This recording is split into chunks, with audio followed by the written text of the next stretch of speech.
there. So in this video, we will look at an introduction to graphing. So we'll go ahead and dive right in. It says graphing consists of plotting points on a grid referred to as the coordinate plane.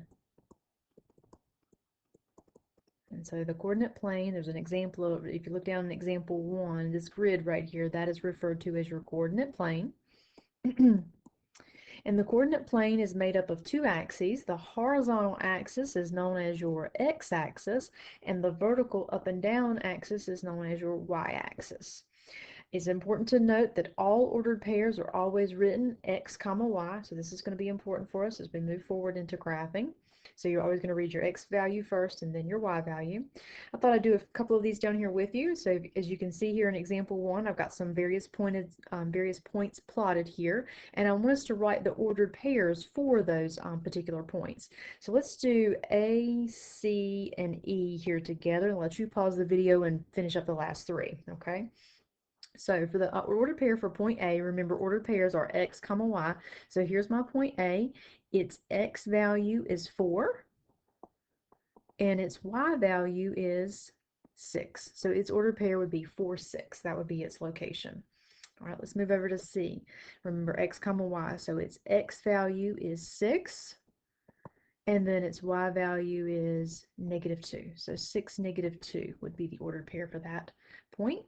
And then lastly, letter E here. In letter E, I am actually sitting on the x-axis, so I'm sitting on the x-axis at -5, and then I don't go up or down anywhere on the y-axis, so -5, 0. All right, and so then we'll move on down below. Like I said, pause and try finish up those last few there. A fact down below says that the x and y axes always need to be consistent, but they don't have to be the same.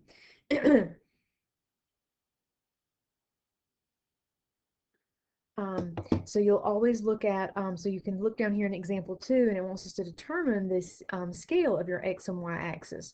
So the scale on my x-axis, so you just look here on your x-axis and you ask yourself, well, what are you counting by on the x-axis? And hopefully you can see I'm counting by 14s on the x-axis. But you'll notice that, you know, going in the positive direction as well as going in the negative direction, I consistently counted by 14. Now on the y-axis, I don't have to count by 14s just as long as I'm consistent. So on the y-axis, as I go up, I'm counting by, if you agree here, I'm counting by 10s. And as I go down, I'm also counting by 10. So I'm being consistent. So again, they don't have to be the same just as long as you're consistent on each axis. Okay, let's flip it on over. In example 3, it wants us to plot these ordered pairs. So let's plot let's do A, B, and D here together, okay? And in order to be able to fit everything, these points on the coordinate plane that's given to you, I'm going to plot my x-axis. I'm going to just count by ones.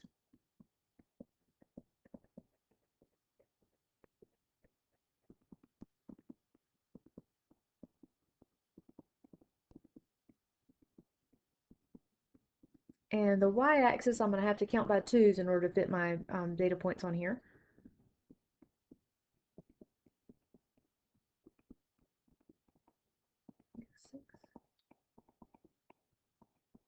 So up and to the right are positive, and down and to the left are negative values always. Okay, so if I were going to plot the ordered pair here for A, which is 1, 8, I start on the x-axis here at 1, and then I go up to 8. I'll put a little point there, and I'll label that as the point A.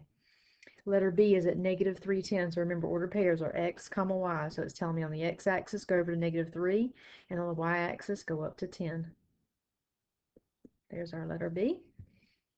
And then I'll scoot over here and do D. So D is at -5, 0. So remember, x comma y. So it's telling me x-axis go to -5.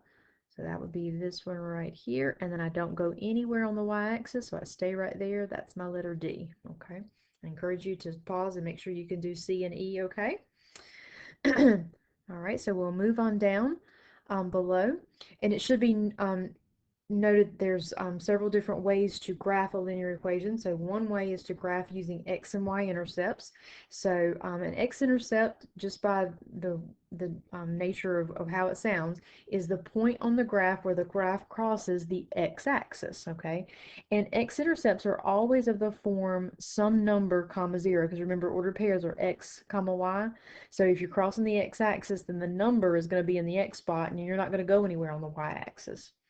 The y-intercept is the point on the graph where you cross the y-axis, and those ordered pairs are always 0 comma some number, because you want here, you're going to be on the y-axis, so you want your number in the y spot, okay? So if we come on down and look at example 7, it wants us to identify the x and y intercept. So where am I crossing the x-axis? Where am I crossing the y-axis? So here's my x-axis. I can see that I'm crossing right here at this point. X and y intercepts are always written as ordered pairs, so I'm crossing there at 8, 0. And that y-intercept, here's my y-axis, where am I crossing the y-axis? Hopefully you agree. That's right here at this 4. So that point then would be 0, 4. There's your x-intercept and your y-intercept. Once you have 2 points, you can always connect 2 points to create a straight line. How to find x and y-intercepts if you're given an equation. Hopefully very straightforward. If you want to find your x-intercept, you're going to let y equal 0 so that you can solve for that x. If you want to find your y-intercept, then you're going to let x equal 0 so that you can solve for that y. Think about what your ordered pairs look like. For an x-intercept, the y is 0. For the y-intercept, the x is 0, and you're solving for the y. Flip it on over. Next page, in example 8. Let's do example 8 together. Let you try example B on your own. It wants you to find the x and y-intercept for these equations and then use those ordered pairs to graph, okay? So remember, so let's do our x-intercept first.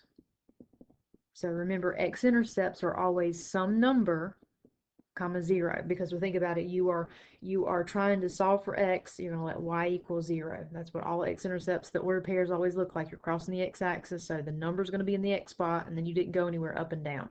So I'm going to let, in this case, I'm going to let y equal 0. So here's my equation.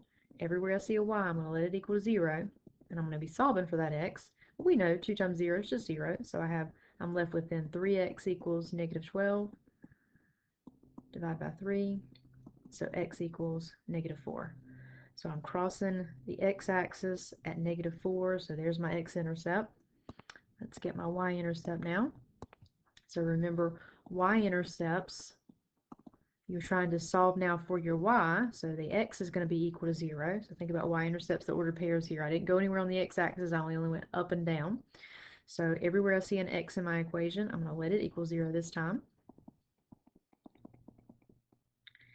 3 times 0, of course, is 0, so I'm just left with 2y equals negative 12, divide by 2, so y equals negative 6. Now, because I have what my x-intercept and my y-intercept are, I can plot those 2 points here on my graph and be able to connect those 2 points, and I will have the line of, I have the equation of the graph of the equation here, sorry. So I am crossing the x-axis at negative 4. So negative 1, 2, 3, 4. And I am crossing the y-axis at negative 6. So 1, 2, 3, 4, 5, 6. There's my negative 6. I'm going to try to draw my best straight line that I can here.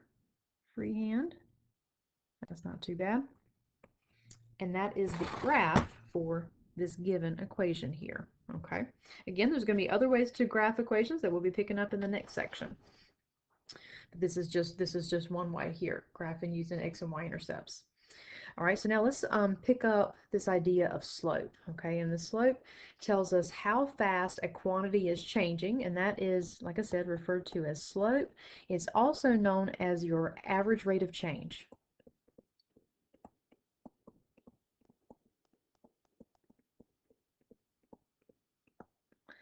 And to determine your slope or average rate of change, it will always be the same for the entire line, okay?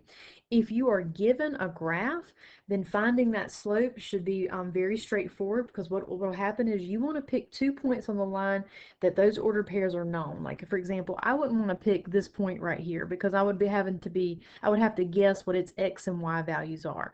But any of these values that fall in the crosshairs, I'm going to erase that one, I don't want that one. But any of these values that fall in the crosshairs of my coordinate plane grid, those are all good points to choose, okay? So what happens then is you choose 2 points that you're not having to do any guessing about what their ordered pairs are. And then slope is known as, one way to indicate slope is rise over run. So slope is always indicated by the little lowercase letter m, and slope is known as your rise over your run. And what you're going to do is you're going to draw yourself a little triangle, and so I'm rising and running until I get onto that other point there. And so start from your lowest point. Always make sure that you take into account the scale on your X and Y axis when you're rising and running.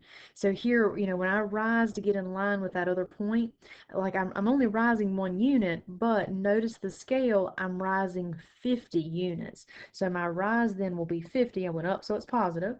And now I'm sitting here and I'm going to run until I get on top of that other point, and the scale on my x-axis is 1. So 50 over 1, which is just 50, okay? And in our case here, 50 miles per hour. Let me give you another way to think about this. Like maybe perhaps you were thinking, well, I want to choose this point and this point, and I want to do this lower triangle. Just want to give you an idea there, okay? You're going to get the exact same thing because slope is always consistent. So slope is equal to, let me get this pen a little smaller here. Slope is equal to rise over run.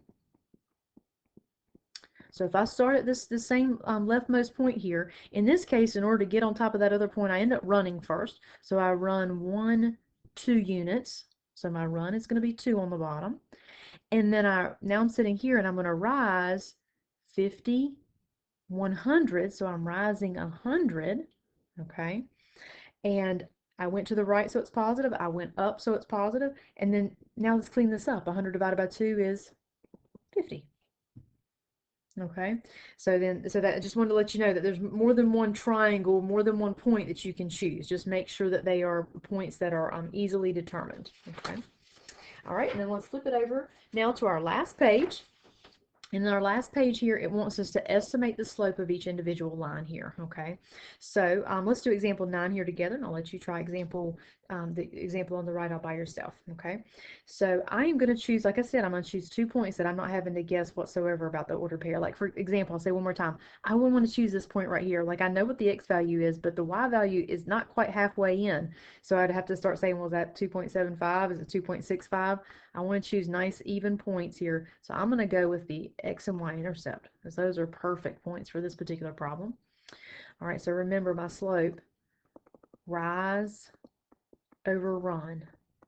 Okay, so I'm going to start here at this leftmost point and I'm rising 4 units. So my rise is 4. And then I'm running, notice my scale, I'm counting by 2. So I'm running 2, 4, 6 units until I get on top of that other point.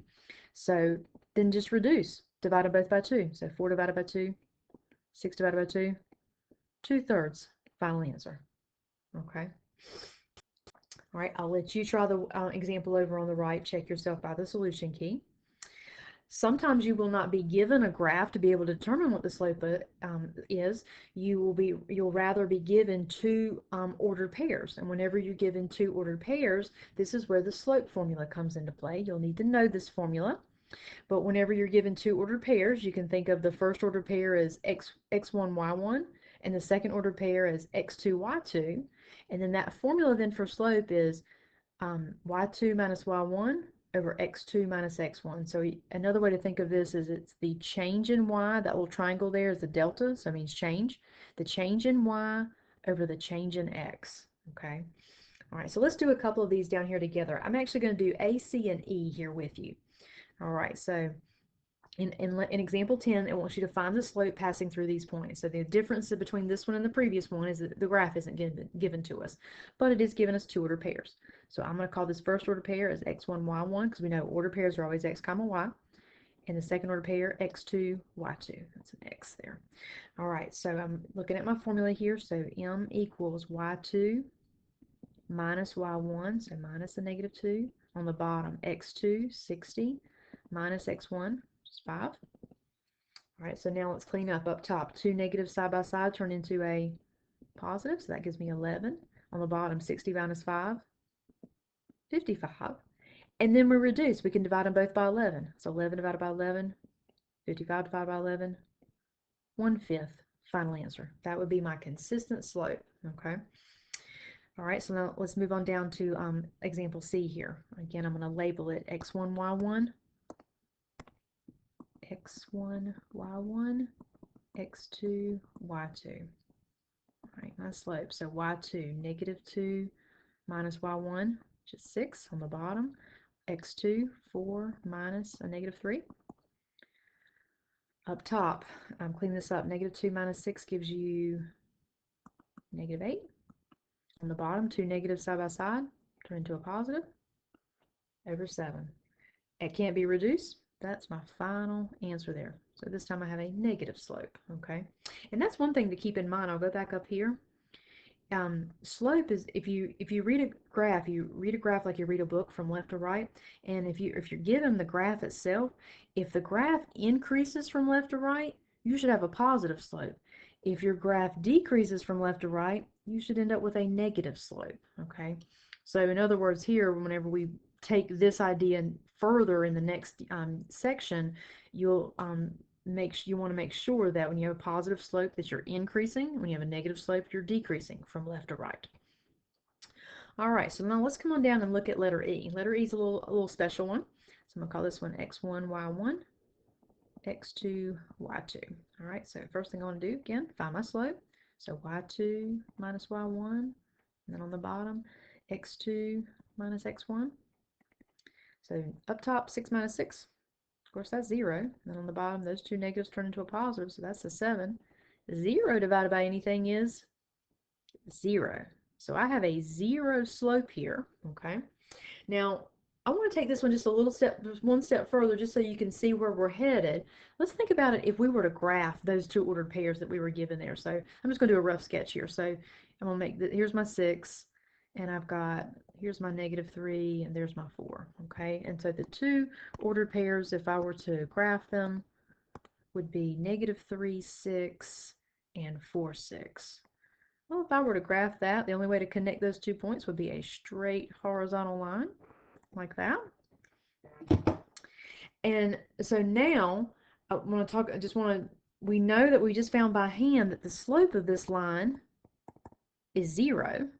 And I'm gonna write the word 0 underneath that, because the z and 0 goes across just like this line goes straight across, okay? And then I'm going to talk about what the equation of this line is, because we're going to talk about equations in the next section. You'll notice if you go back up and look at these two ordered pairs, which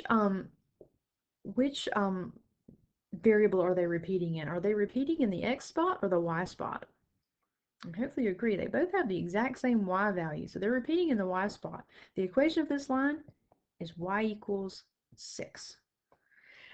Again, we'll talk more about that in the next section, but that's just sort of giving you a little bit of a preview of where we're headed. That any straight horizontal line like that always has a 0 slope, and their equations are always y equals, and then whatever value they're repeating.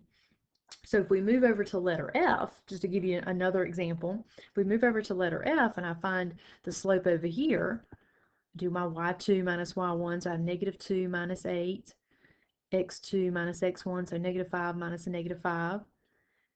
Clean up, I've got -10 on the bottom. Those two negatives turn into positives, and I get 0 on the bottom.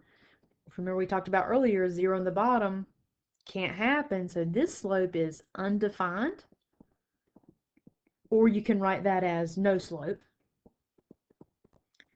And I'll change my color here, that if you notice the u in undefined goes up and down, the n and no goes up and down. Look at what would happen if I were to graph these 2 points. I've got -5, so here's my -5, and again, rough sketch, here's my 8, here's my -2.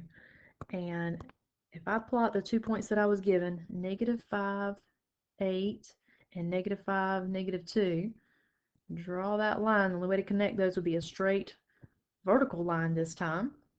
We know what our slope is, so our slope, there's our slope. Let's talk about what the equation looks like then for these. Go back and look at my two ordered pairs. Which spot am I repeating in, the x or the y? I agree, I'm repeating in the x spot. This is x equals -5. And my line there should have passed through that -5. I just got a little off there, okay? All right, again, I encourage you to pause the video and go back and look at the other two examples there to try on your own. Thanks a lot. Bye.